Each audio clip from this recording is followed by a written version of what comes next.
it's not that AI is going to replace advisors, it's that advisors using AI are going to outcompete the advisors who don't. Used to take 2 to 3 hours to do that. Now come down to less than half an hour, 15 minutes. If you're not keeping up with modern day technology and the way that clients want to work with a financial planner, you're going to get left behind. We will also want to do probably in the next, talking about 2030, is create environment or like sandbox or playground for partners to be able to play around with some of these things. And finally, the big one, which everyone's talking about this year, is Agentic AI. I was with a bunch of IFAs a few weeks ago, and they were spending a lot of time thinking about AI, but not knowing what questions to ask of providers to make sure they've done their due diligence, and then not really knowing how to interpret those answers.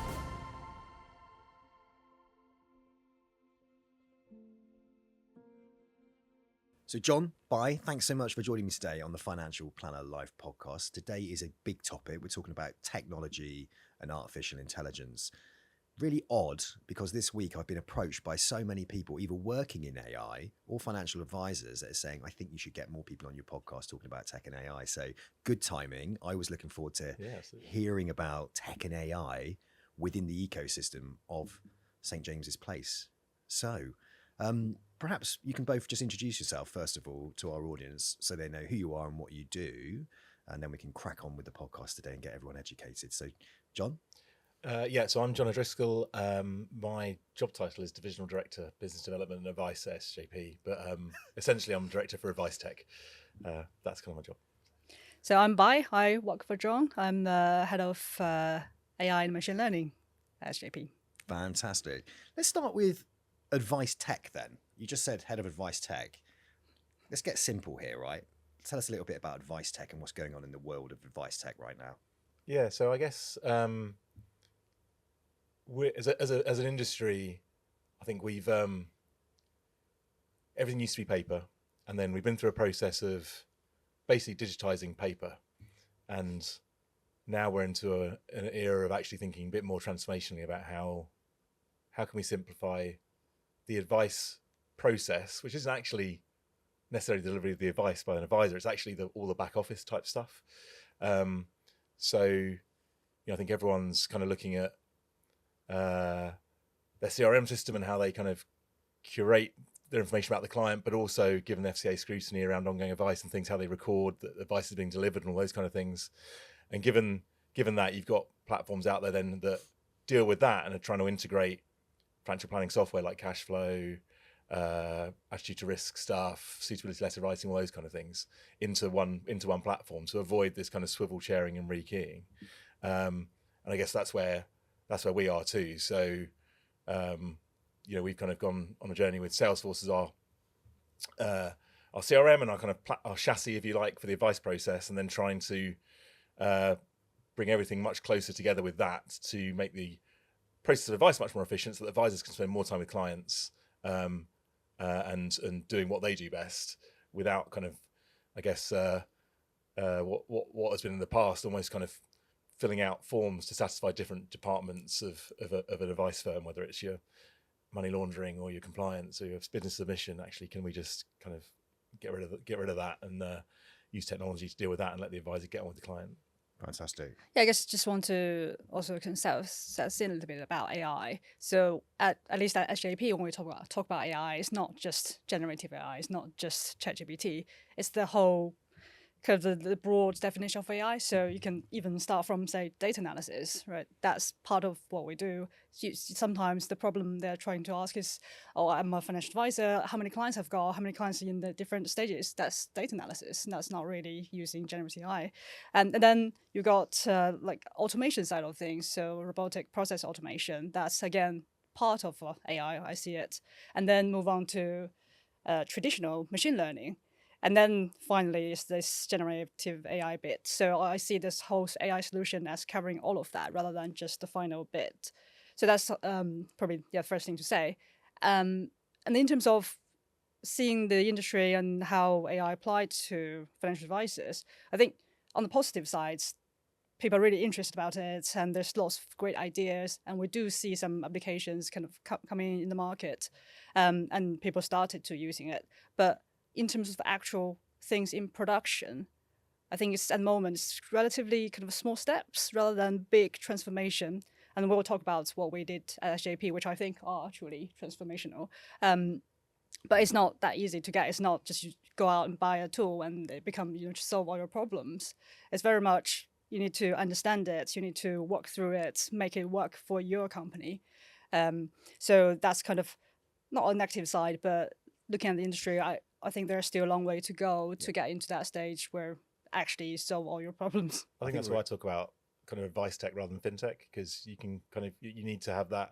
It's combining what the financial advisor is trying to do with the tech. It's kind of, it's not, you can go and get a tool that does something, but actually how do you integrate that with an advice process?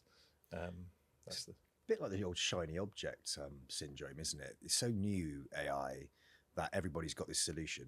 So they're packaging it up, they're putting it out there, selling the product or service to an advisor without actually the advisor really understanding how to implement that into the actual process. It's like, we're going to solve your problems that you've got. Use AI, download this new application, and it's going to save you this much time. But in reality, there's more to it than just buying a product or a service. It's the implementation of it and how does it fit in the overall process. And that analysis of the overall process is time consuming, right? It's hard graft. It costs a lot of money. If you're going to look at speeding up the whole process, you can't just put like a really fast engine in a car that has really terrible chassis or tires or something like that, right? It doesn't work. You need to look at the whole thing. So transformational changes that you've made at St. James's Place, having your eyes firmly in AI and technology, what are the biggest transformational changes that you're making, and what are the biggest opportunities right now with tech and AI that really financial planners as a whole really should be thinking about? So I think the one that really in SJP we have productionized and a lot of partners have already used is called Advice Assistant. So this is a kind of advice recommendation plus business submission tool that all of our partners can use that saves time. About what used to take 2 to 3 hours to do that now come down to less than half an hour, 15 minutes.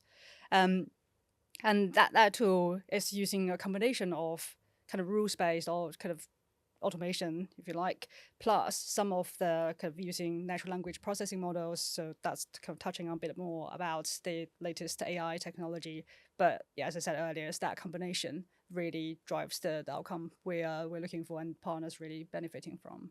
I think kind of importantly on that, like it's a lot of what we see in kind of out there in industry is as you kind of touched on, it's this kind of a specific, I've got this AI thing that you can download to fix this problem. But what we've tried to do is look at, okay, how do we simplify the whole process?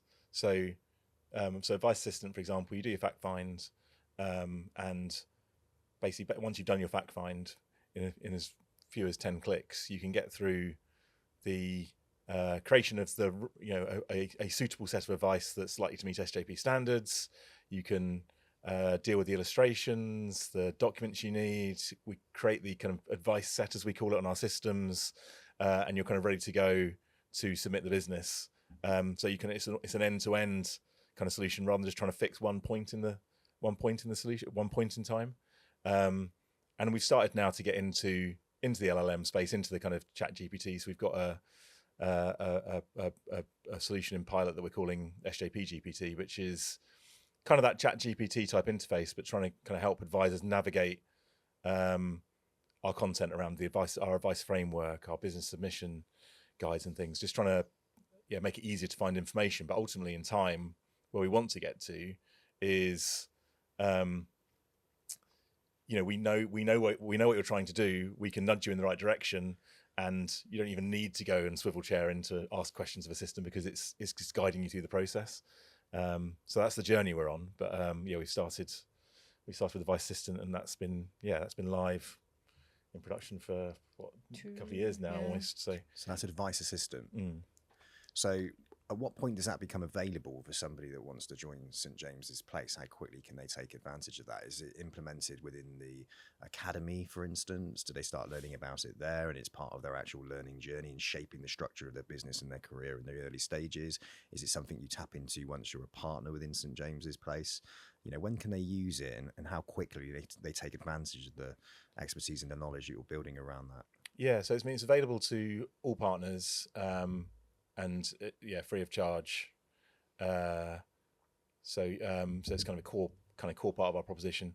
In the academy, to that particular question, we had an interesting conversation with the academy guys about it, because they were like, surely an advisor needs to learn how to do this before they then take on the tool that automates out them having to do it. But we've kind of navigated that, so they learn about it, but they also learn the craft so that they understand what's going on behind the scenes, because ultimately the advisor still needs to take responsibility for the advice that's generated. So they need to understand, is this, we'll generate a suggestion, but actually the advisor knows the client better than we do, and we only see the fact find and the data. We don't necessarily see the whites of the eyes of the client. So there's still some craft there, but advisors can take advantage of it as soon as they start writing business. Simplify it for me, paint a picture. Okay, so I'm a financial planner and I'm interested in joining St James's Place. There's multiple different things that SJP can do to support me, to help me grow my partner practice, right? AI and tech isn't something that is really talked about as I think as detailed and as often as it actually should be. Talk me through in simplistic terms exactly how AI and tech is going to help me as a financial planner in my career at St James's Place. Do you want to go first, or shall I? I can. Yeah, so because we have a wide range of tools for partners to use. But I guess from when partners first joined SJP, depends on which route. If they're coming from academy, as John was saying, there are a lot of trainings talking about what SJP ecosystem look like, what they can use that for, and then when they actually become a partner, that we have.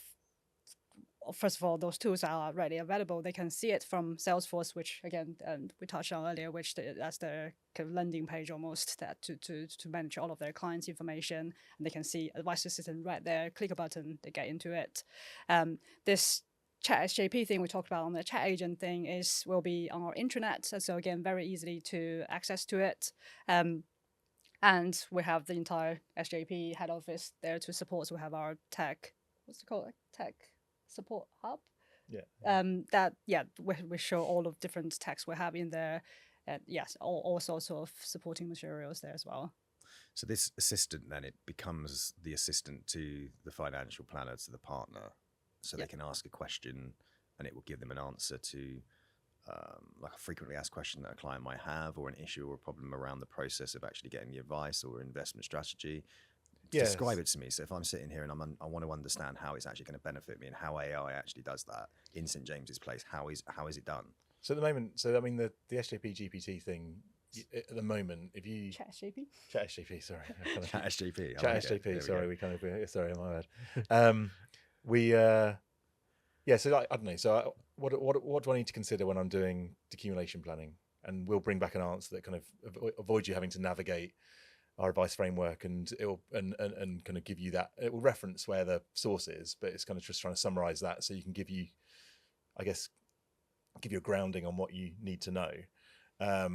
So that's where the Chat SJP bit fits in. But then I guess what is tech and AI going to do for me as an advisor more generally? Well, the play is really to give you time back. So obviously we're a heavily regulated industry. There are things that need to be done around the advice process. Clearly, the most important thing is that the client's kind of assured, had the right advice and has got the right outcome. There's a lot of stuff that surrounds that process, and what we're trying to do is kind of streamline the stuff, whether it's documenting the advice, writing it up, keeping the data up to date. All those things need to be done, but it's not necessarily where the massive value comes for both the client or the advisor. That's the client-advisor relationship. So we're trying to kind of get the process out of the way to clear the way for better relationships and more client kind of interaction. And also on the advice assistant, I think the best part is SJP, when we're developing it, it's not just AI team doing it. We're working very closely with our advice policy team, with our business assurance, which is a kind of a quality checking of all the advice team.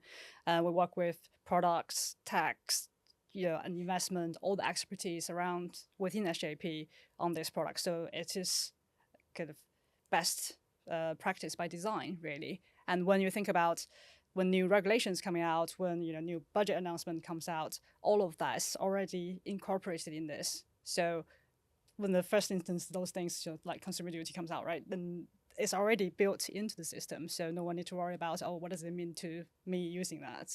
Yeah, a lot of it is kind of us worrying about this stuff so that advisors don't have to. So yeah, exactly, like updating for reg change or tax change and things. And we kind of do, by kind of talked about a number of people who are around advice system. We're also quite close. We're also very close to advisors and power planners as well in kind of the design as well, trying to kind of understand what are their priorities, what jobs are they doing that we can kind of streamline. So yeah, it's definitely a kind of, it's a full ecosystem kind of thing. And then well, I guess as we kind of go, as we look at this stuff as well, it's kind of we're obviously kind of we're worrying about we kind of we've made best friends with our data protection officer, for instance, so we're worrying about all the kind of back and the kind of the second line, third line risk side of it as well, so that again advisors don't have to. You said you use Salesforce, yeah? Yeah. Okay, so you're implementing AI into Salesforce, automation into Salesforce, homegrown technology, homegrown AI initiatives into Salesforce? At the moment, most of what we're doing is taking the data that is in the chassis, if you like, of Salesforce and exploiting that outside of Salesforce. Obviously, Salesforce have got a big kind of play at the moment around Agentforce and how that we can use agents to do jobs within Salesforce. We are looking at that. We haven't implemented any of that yet. And there's obviously a lot in there. There's there's a lot of opportunity there within Salesforce. We're not implemented within Salesforce yet. There's a lot of automation within Salesforce and flows and things that kind of so I don't know, when I do my ongoing advice meetings, I create the meeting, we'll automatically attach a snapshot of the fact find, we'll prompt for the suitability letters, there's some automation in there but not AI at the moment. Have you got goals to work towards in respect of time? The time it takes for a client to be onboarded, the time it takes for a client for an advisor to deliver advice or chasing documentation, etc. Are you working towards timescales of improving that and decreasing the time wasted where potentially opportunities for client advice could fall through the cracks because of the time it takes? Are you sort of driven by reducing that time? Yeah, time saved has been a key metric for a while for us across automation generally at SJP. Both kind of advisor time and head office time for that matter. So that's kind of a key currency. I think strategically the kind of key point we're measuring is kind of advisor satisfaction and client satisfaction. So, but by saving time, that will drive those things. As part of the drivers for those two metrics. I guess the other side is the quality of advice. So we do track that side of it as well. And we actually, from Advice Assistant, we can have that comparison between cases running through Advice Assistant, what's the quality of that advice versus cases that are not. So it's very directly seeing the benefits of using Advice Assistant and similar tools. Are you seeing a kind of need or a requirement for an app-based system? Is that on the cards? From a client app? Yeah, client and advisor app. Are you working on that? Is that part of the overall strategy or not? Yeah, so I guess client app is one of the big things we've been doing over the last couple of years. And we've got, I think, around 140,000 clients signed up now to our new app, which will have, it's kind of currently, it's got evaluations, it can shows your performance over time. There's a bit of document, kind of your admin documents are kind of stored in there. We'll be implementing the ability to, secure message with your advisor and those kind of things. I guess all the things that clients might expect of a kind of fully fledged client app, where maybe we've not done that in the past. And I guess what we found, kind of client expectations outside of financial advice are driving client expectations of their advisor, if you like. So that kind of it's easy to say, but that kind of Amazon-esque experience. I just want to update my address. clients maybe used to kind of give that to the advisor, and the advisor would go and sort it out at the admin center. Now they're just expecting to be able to tell us what the change of address is, and it should flow through. So it's kind of, we want to give clients those touch points. The advisor still remains central to it, but yeah, the client app's a big kind of thing we're focused on. On the partner side, we talk around two kind of key systems at the moment. We talk around Salesforce as our system of engagement and Blue Door as a system of record. So Blue Door is our back office platform. Salesforce is where advisors and their teams kind of spend a lot of their day technologically, if you like. Obviously not inclined. I don't think there's that many partners who are using sat punching into Salesforce as they talk to a client. But that's kind of where we see the center of this kind of ecosystem we're trying to build, so exploiting that data that we kind of know about a client, integrating data that we kind of capture from conversations. So we've implemented, for example, we got Zoom AI companions of partners having a conversation with the client online. Then Zoom can take the conversation, summarize it, or transcribe it, summarize it.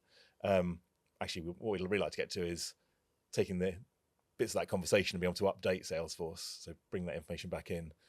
Similarly, kind of your clients sharing documents, being able to extract information from those documents and update Salesforce so that we've got that full picture of the client within Salesforce, and we can reuse that then down the advice process.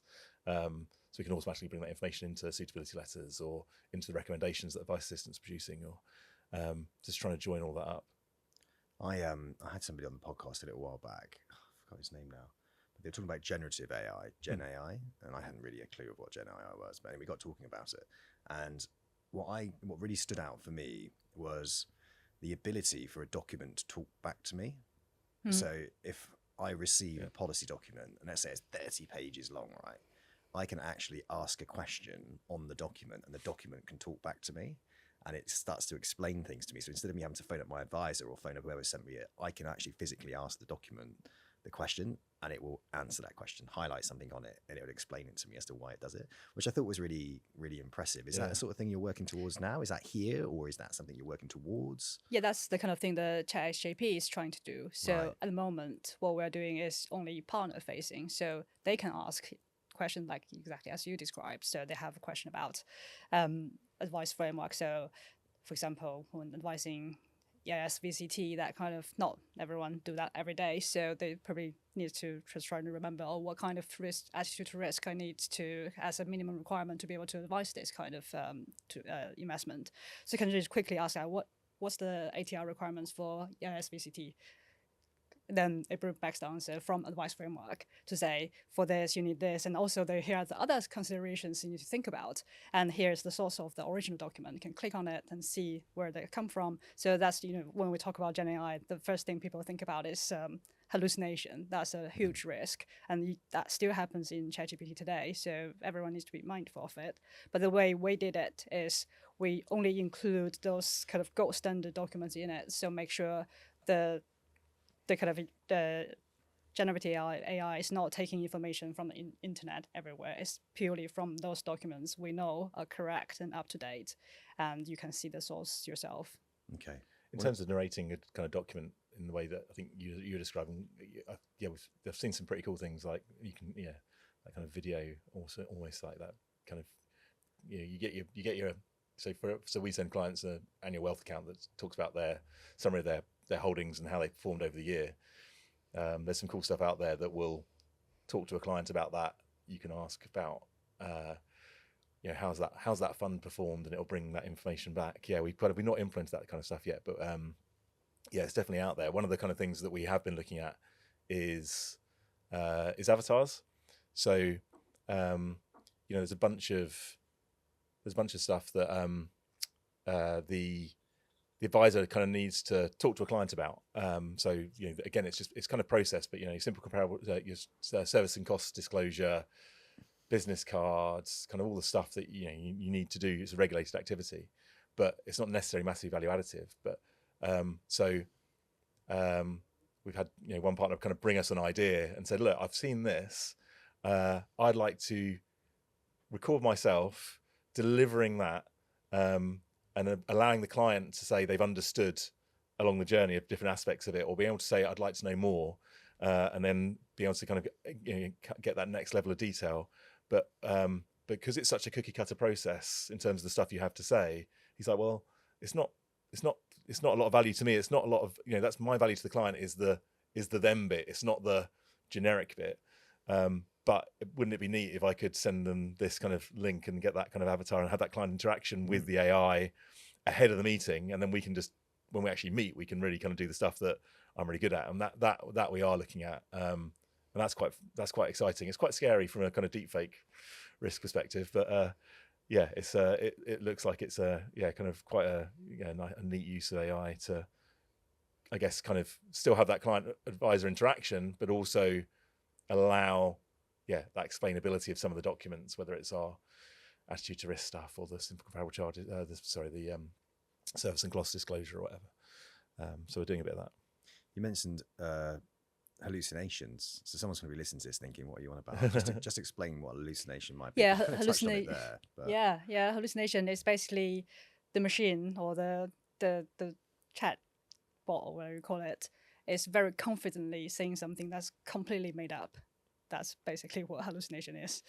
And so that's a huge risk, and that's something when you buy an off-the-shelf tool, something to be really mindful of. But that's the kind of thing we are working on, adding a lot of guardrails and other ways to address that. And what are some of the benefits, do you think, to the partners then? Let's just focus on that, okay? The things that you're working on. Lots of people who will be listening to this who are financial planners, people thinking about joining St. James's Place. So let's just talk about the benefit of the tech and the AI that we have here at St. James's Place, and how it's going to enhance the advisor's career journey, professional journey. Yes, we talked a little bit earlier around kind of giving advisors time back, and I guess that's the how AI is going to help me as an advisor at SJP. It is twofold, I guess. One, well, maybe threefold actually. So on the one hand, we can help give you time back to spend more time with clients. We can help you. We can help drive up the quality, as Bai was saying earlier, of the advice. And at SJP, the quality of advice impacts advisor remuneration and things as well. So kind of by driving up the quality, it's kind of also securing advisor income. It's the quality of the business, and in our business sale and purchase, when you're kind of then looking to exit, pass that business on. If we know that the quality of the business that you've written in the past is good, that should secure the valuation of that book of business from a sales perspective. But also, I was with a bunch of IFAs a few weeks ago, and they were spending a lot of time thinking about AI, but not knowing what questions to ask of providers to make sure they've done their due diligence, and then not really knowing how to interpret those answers. And there seemed to be kind of three camps in the room. One was, I'm really risk off. I don't know anything about this, so I'm not going to touch AI, which feels like a natural reaction, but you don't reap the benefits of time and quality and things that we're trying to kind of deliver at SJP. There's a bunch in the room who are, I'm grabbing it, I'm running with it, and I'll work out what happens later, which is obviously then risky from Bai's touch on hallucination, but also you don't necessarily know whether the data's being processed or who's seeing your client's information in that sense. So that's obviously very risky.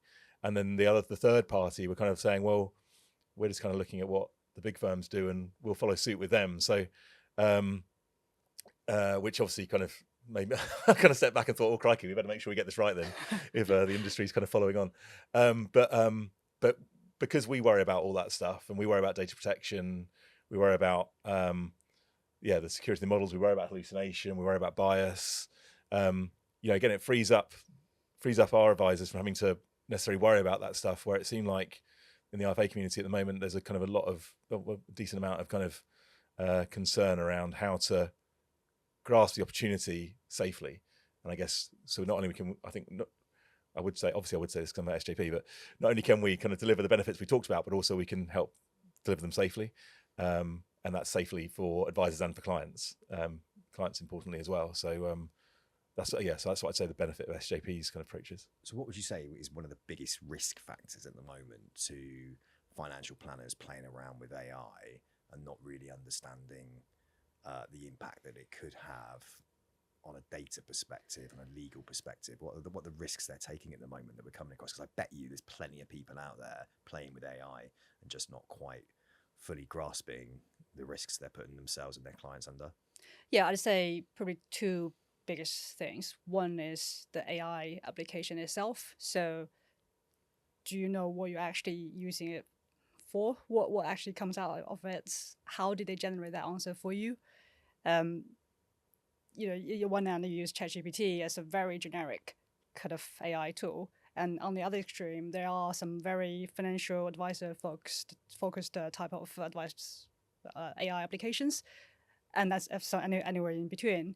All of that has different ways of kind of how the algorithm works, how the data is being processed, how the guardrail works, and also if you think about financial advice, and for your particular firm, there are, it's run at a very basic level, it's kind of English as the language, right, or any language. And then second layer is your kind of financial industry language. So when we say consumer duty, it means something very specific, which other industry doesn't understand. And the third layer is your company specific. So like SJP, when we say partner, we mean financial advisors, but that's not how partners are understood in other kind of context. So all of that needs to be looked at very closely to make sure the tool is actually working for what you think it is doing, which in a lot of cases that is not kind of by default, is that you need to do a lot of work to make that work. And also, how do you integrate that into your company's own ecosystem? So if you have Salesforce, if you have Snowflake, all of that, how does that work together? This thing can't work on its own. So that's one side on the AI application side. The other one is obviously data. You need to do a lot of work in terms of understanding not only PII, so personal identifiable information is absolutely key with GDPR, all of that. Where does the data go? Is it stay in UK? Is it in EU? Or does it go to the US? Do you use AWS? Do you use Azure? There's a huge amount of kind of technical kind of black hole there that I need to understand. And also, even not personal identifiable information, there are still other information. You don't know how the model is trained. You don't know where the data output goes. Is it used to train further models? And is that kind of legal or regulatory kind of a compliance to do that? All of that kind of thing needs, kind of experts to work on it. So that's kind of what my team do. Yeah. So that is a massive layer of support for anybody that's a financial planner that wants to implement technology, specifically AI, into their business. I mean, even before AI come along, people struggle with tech. They struggle with their CRMs. They struggle with gathering data, getting the right information back, using a CRM to their advantage in the right way, in the most efficient way. Now, financial planners like to spend time with their clients, talking to clients.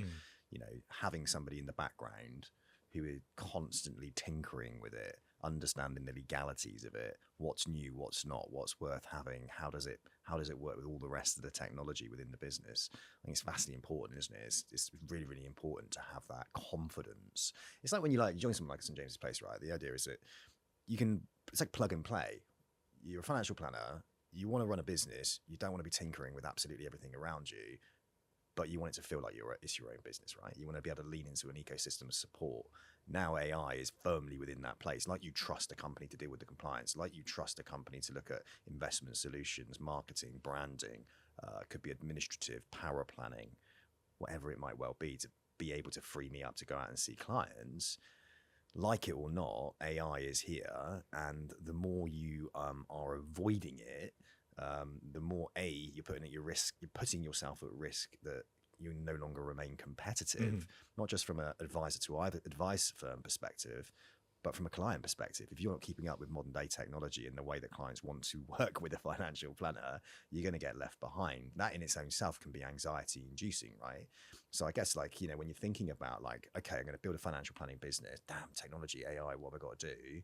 It's a hell of a lot easier, more comfortable, and less risky to be plugging and playing into a company that's got a whole department, a whole bunch of experts, day in, day out, implementing, testing, trialing things. Do you do that directly with the planners as well then? Are you feeding back directly to the planners and seeing it live in the journey and making changes as we go along, right? Yeah, we've got a lot of engagement with both both advisors themselves, but also their teams, because it's often their teams that are actually doing a lot of the kind of the work behind the scenes. Yeah.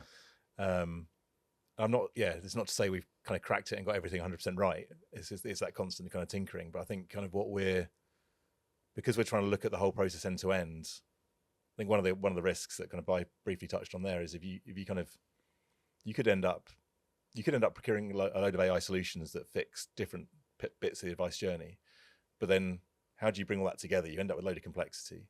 So I guess we're trying to deliver that plug and play, as you kind of called it, which gives you, I guess, this, a spine of running your business. And then there's still some variability in there. So, if your go-to-market proposition in the way you want to engage with your clients is a real kind of goals-based planning type thing, then and you want to go and use a kind of cash flow tool, then we've got a couple of options there with Voyant and with Opal.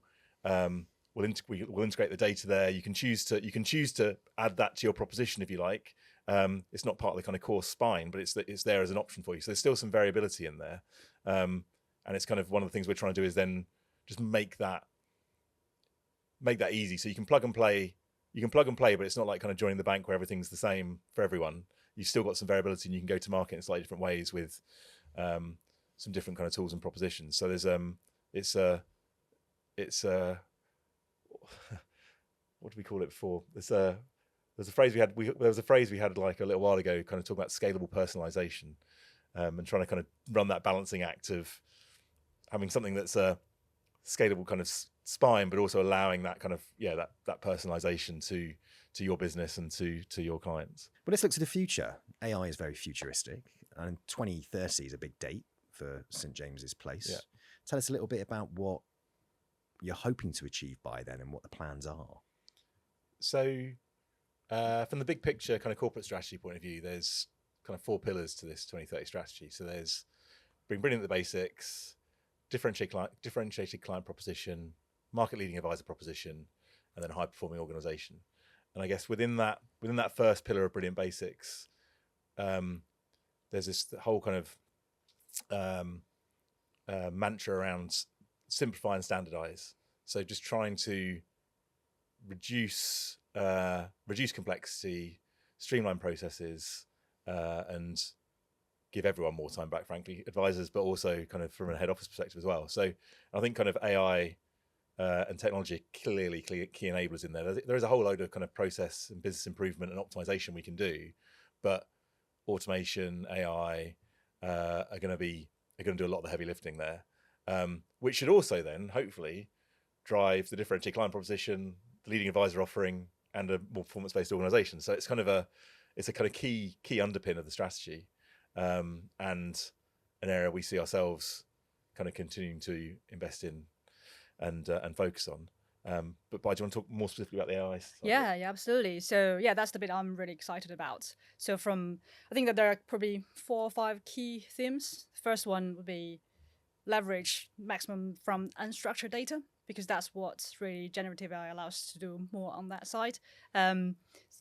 Even on the kind of structured data side, we know there's a lot of work we're doing, and on the brilliant basics side doing that.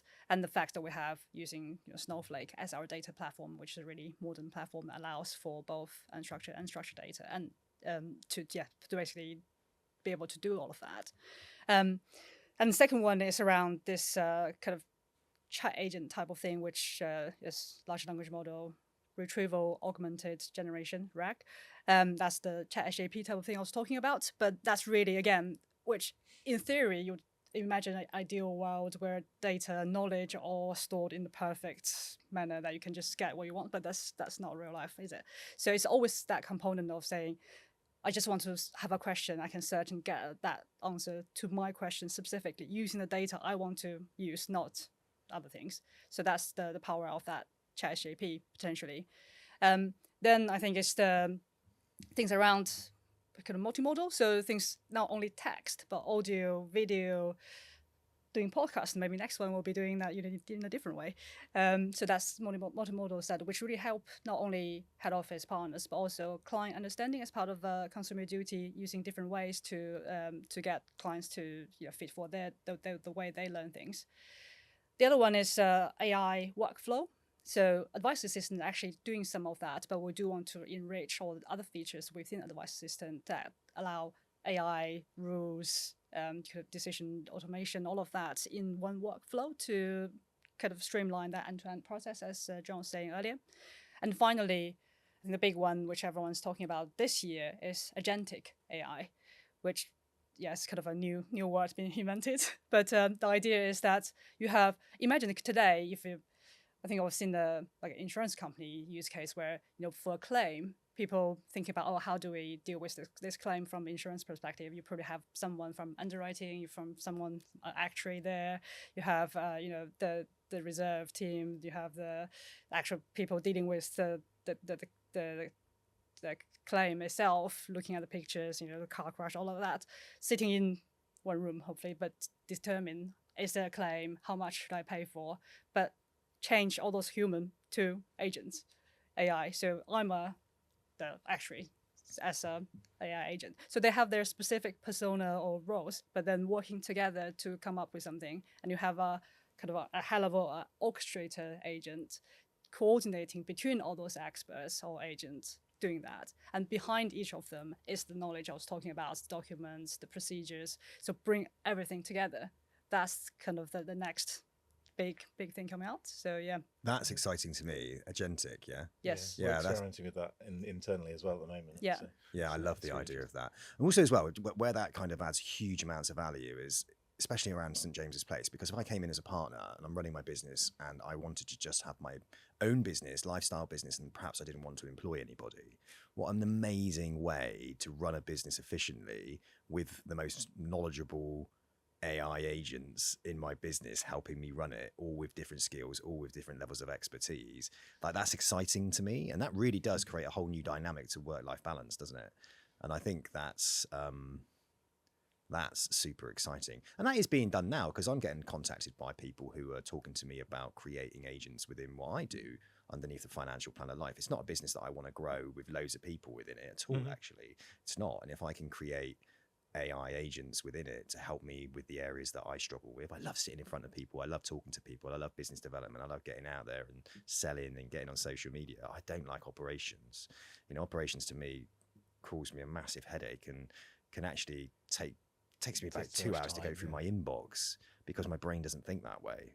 I just want something to be able to understand based on specific rules what I can, what I want, what I don't want, and where the opportunities are to create efficiencies, so I don't have to think about it. And also I love the whole generative AI, and I'm embracing, like, someone like a podcaster, right? There are tools out there now where I can chuck a document in and it creates two people talking in a discussion about the topic that I'm interested in. We're not a million miles away from loading up me into a system. My tone of voice, you can do that now. Right?